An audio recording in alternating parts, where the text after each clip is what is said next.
Od kako ga je prije 4 godine napustila majka, Gojko živi sam sa ocem Petrom u selu Ljeljenča kod Bijeljine, u trošnoj kućici sa 2 odjeljenja, bez vode i kupatila. I sve do prošle godine uspijevali su nekako sastavljati kraj s krajem. Petar je na nadnici zarađivao za osnovne životne potrebe. Ali kao da nije bilo dovoljno muke u njihovim životima. Prošle godine Petru u šumi drvo je slomilo nogu i od tada je vezan za krevet. Sve obaveze u kući preuzeo je 8-godišnji sin Gojko. Ti si sad došao iz škole? Da. I odmah za posao?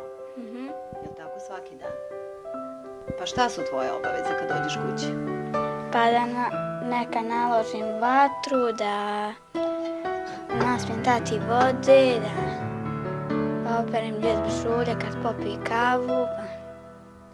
Jesi gladan, jesi ti umoran? Pa kad stižeš da se odmoriš, da jedeš? Pa kad završim poslove. Pa ko ti sprema ručak? Pa ima tu tetka naša. Ali ona ide da radi nekad. A šta kad ona ne napravi? Onak ja i tada spremim nešto. Tvoji vršnjaci obično kad dođu kući, mama im sve servira, sve postavi. A ti? Meni tata nekad. A gdje je mama? Ošla. Kad je otišla? Pa prije jedno godinu dana. Jel se javlja? A šta je rekla kad je odlazila? Ne znam, ja sam bio spavao. Jel znaš zašto je otišla? Jel ti nedostaje? Neka. Vas dvojica zajedno, sami živi. Samo, nema nikog, samo na dvojica. A supruga? Pa supruga, ona je otišla za sebe. Ne javlja se? A jok. Ne javlja se nikako. A što se neće meni javiti, ne mora. Što se neće sina javiti. Neće ni njega. Više od godinu dana Petar nosi fiksator na nozi. Prognoze ljekara nisu dobre. Čeka ga operacija u Beogradu. Bio sam tu u Dubini, ležao u bolnici.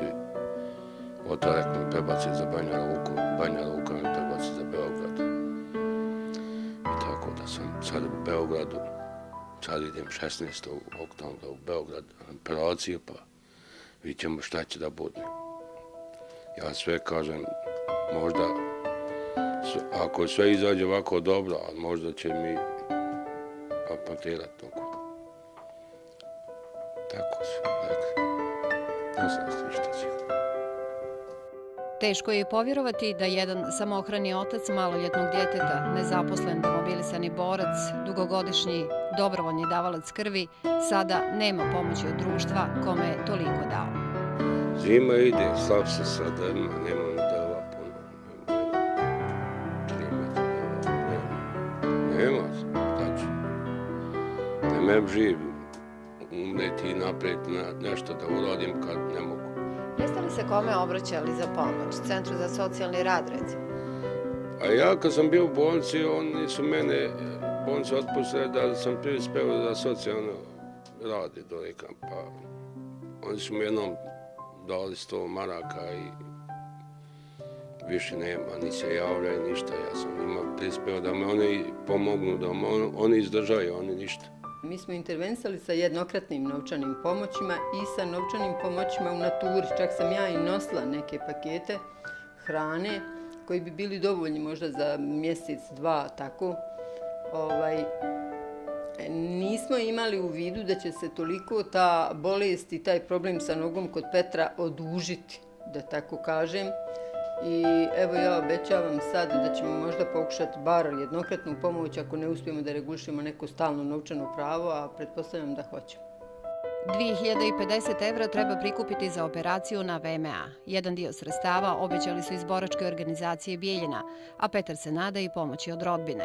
Ono što njega brine više od novca jeste šta će biti poslije. Da mi sam ustati na nogu, ako ustanem na nogu nema problema, ako ostanem ovako i ako mi amputiraju nogu, onda slabo. Nema šanse.